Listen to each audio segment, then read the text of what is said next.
Manipur Top Channel gi maikei digi ngasi nuida weram phung ki ba maroibi i pausing miyam da thamjari hanbada covid ki wan raba matam da pham thadok tuna sien ki mi na ngang bu wa kanana thajabigin MLA Soraisam kebi Nauria pakhang lakpa kendra si matam sana sothraba kendra ma oiduna lakli asigi sumathakta covid pandemic ki war raba matam da su pham gi khalaga songthok chungsin tawduna kendra sigi praja singbu mapu pandav kendra ama oina lehan biram laba Nauria Praja Singda ngasi anova development kya pina bo hona ringeda praja na piba thaudang mapung phana puba haitadana tokraba ex MLA na politics ki khudong sa balawraga ngang liba oida wa kya Nauria gi praja kana na thajabigani haina Nauria paklap kendra gi AC ki MLA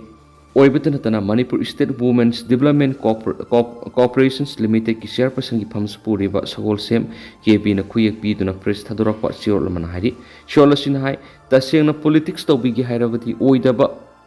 wana awoiba saraga ngang gi muta kendra sida sahi ahungi manung da semga sagali batungi mirol kya gi khalaga pekhaliba thabak kya si mafam amadi hekta haibi gi muhut kendra si gi karamba mafam da kari thabak pekhaliba gi haibado koina satlaga yengani Hena kupna khangning labasu sahi ahumda paikhatkiba thabak singgi list khangbiraga khangbibi yaga naidi Nauria pakhang lakpa kendra da hanagi ariba matamgi oidaba khara nganglaga praja gi haklaugani haiba matam siga sanadraba wakhaladu thadokani matam dagi hainaduna lakpa praja singi apamba thabak kya ngasidi atenba matam sida thabak to onthokpa horakli kharadang palabada kendra si phauduna sialiba waishel maril asi tha ahum mari sang mission kya thadaduna semgatliba sida ngasidi waishel maril gi hanadagi phagat han mangamli paliba sarkar sigi pannam yumthong kuding arubi ising pithaknaba pannam da kendra sigi yumthong kaya ising sang naina phangan mangamli makhata na suwat horiba mafam sing atubura phangana na bohonari kendra sigi mafam kya da water supply scheme kya saba hogduna aroiba mati sada 90 hena thabak khumang yang sangsili paikhatliba mafam khara pallabada malom maikram kodom pokpi amadi hyang thangda kendra sigi miyam gi tung koina isingi awat palaitanaba hotnariba si praja singadi khangi adubo bot kana bani haiduna ising phangdre haidana praja da haibadu praja na taningloi isana tawrambada oina panbiraga ngangbiyu lambi surok ki matang nasu anoba kendra sigi lambi kya ma semkhri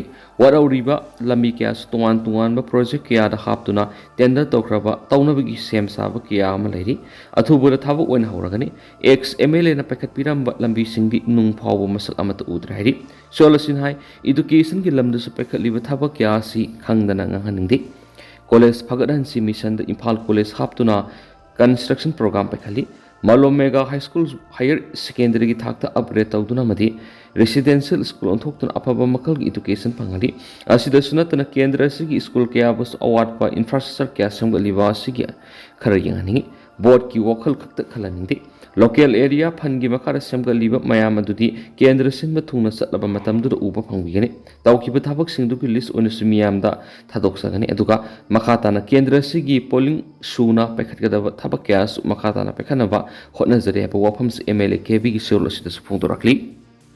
Amaramnana Lamlai Kendra ki mahairoi taraga mangada political activist sapam kanglai palna asam khutul piduna pungi thorkri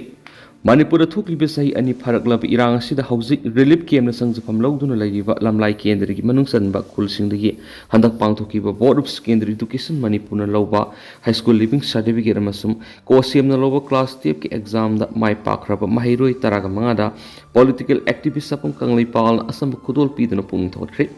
Political activist sapam kanglai pal gi yum da pangthokiba thoram aduga mari lengna magna haikibada hauzu isha gi yum kai maina tumna thadopikre laifam laitabadagi relief camp na sangjapam lawduna lairi haina wakhal hanthaba madi aran balambi da satpegi wakhal khaloidabani haurakliba mahiroi sing makhatana mahi tamna bahona bada madi relief camp da lairiba miyam gi tam angamba mati makhatana pangthoki gani haina sumana phongdoki magna hai lamlai mekei digi matam kharagi tungda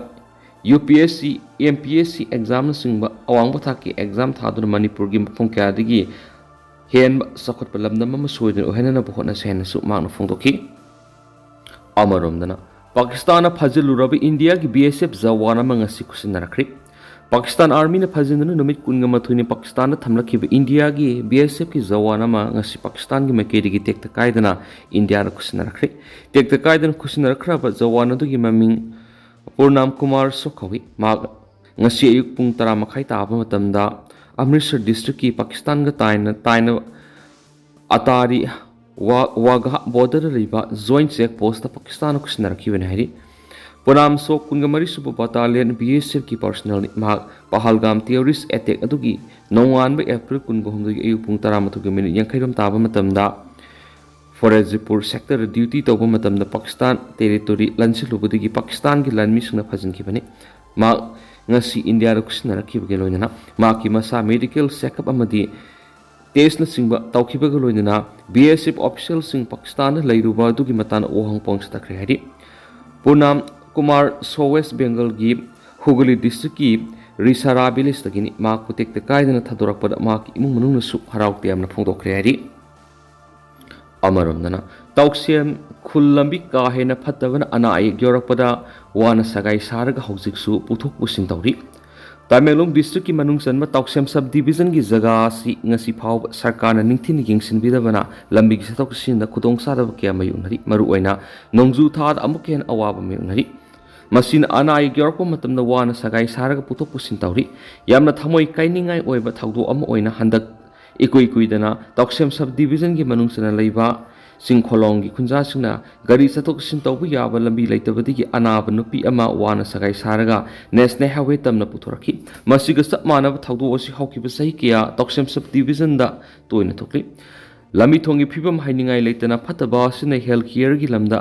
khaktanatana education lalon itik amasum emergency service na singbuda mafam asigi miyam ni hena khudong sada ba meunari nongju thagi matamda na kham thiengba awaba meunari mamangda sarkar kya laikrabusu lami ki phibam phattaba sidi hauju phawgi oina ahongba mata leite haidena su paus ta makatana phungdorakli Lushila koina panam pauksiri gi topa maru eba paw Urkhul gi Naga territory da Kuki gi lam inchi ma phawbu yaudi NSCN-IM Mitai lakpu yaru hen thinglubu Kuki Zo Village Volunteers Eastern Zone gi mathak NSCN-IM na akan warning tokri atamna na furup ama bu athingu pi khiba warol kudak ta handokadabni TNL amaromna tourism director puja elangbam by road Urkhul yokiba galoina Siroi festival pangthokpu pangthokna bi yengsinkhre Kuki singna Kuki len ni haijariba masigi asigi inchi amagi lam saru Urkhul gi Naga territory da yaudi laiti haina NSCN-IM na phungtokladuna tha sigi kundagi kungamari faw Urkhul da pangthokadaribu Siroi Lady Festival 2025 ta saru gyaba lakpa akaknaba community amata athingba pibi yaru haina Kuki Zo Village Volunteers Eastern Zone KZBBEZ ki mafam da warning tokri NSCN-IM na thadorakpa chirolamada kuk KZBBEZ na tha sigi taraga mathuda chirolama thokduna handak pangthokadariba Siroi Lady Festival 2025 ta saru yanabagi dama mitai na Kuki Village natraga na territory phawduna satpa yaru hain athingba thamkiba dubu akan mamong na kandem tarakli KZBBEZ na Urkhul district manungda akaknaba khul kharabu makhoi gi territory ni haina phongdoraklibu wafam NSCN-IM na kana yadabaga loinana Urkhul district manungna Kuki na khundaba mafam kharabu makhoi na Kuki len gi saruk oina phongdoraklibu wafam adubusu reject tawraduna Urkhul gi Naga territory da Kuki len ni hairiba sigi inchi amagi lam saruk yaudi maram masina Urkhul gi Siroi khunda pangthokadariba Siroi Lady Festival 2025 saruk yana balakpa tourist sing da apan ba yet pa PBR hairi Sholasina makha taraduna festival asida saruk yana balakpa akaknaba community amata da athingba apan pi taravadi madura NSCN na tumina laithoklu hainasu KZBBEZ na akan warning tarokli festival asi Endanger oiraklaba state flower bu yokhatnaba paujal pibadana akoibigi mahausa gi khal kehandanaba mati tangkhul Naga amasum atai Naga community singi cultural heritage ki saruk amasu oiriba festival man hari kariguma makhata na KZBBEZ na asiguma gorol matungda prinama di social media ra thadorak patarabadi madu NSCN amasum Naga miyam da singna ban hena logan hari maraksida thasigi kundagi kungamari phaw Urkhul gi Siroi kul pangthokadariba festival sigidama Manipur government gi tourism director puja elangbam ngasi by road ta Urkhul yokibagaluna festival pangthokadariba phamsing gengsinkre khongsit adu tourism gi secretary na singba makok tangbu official singkya su yaukhe hari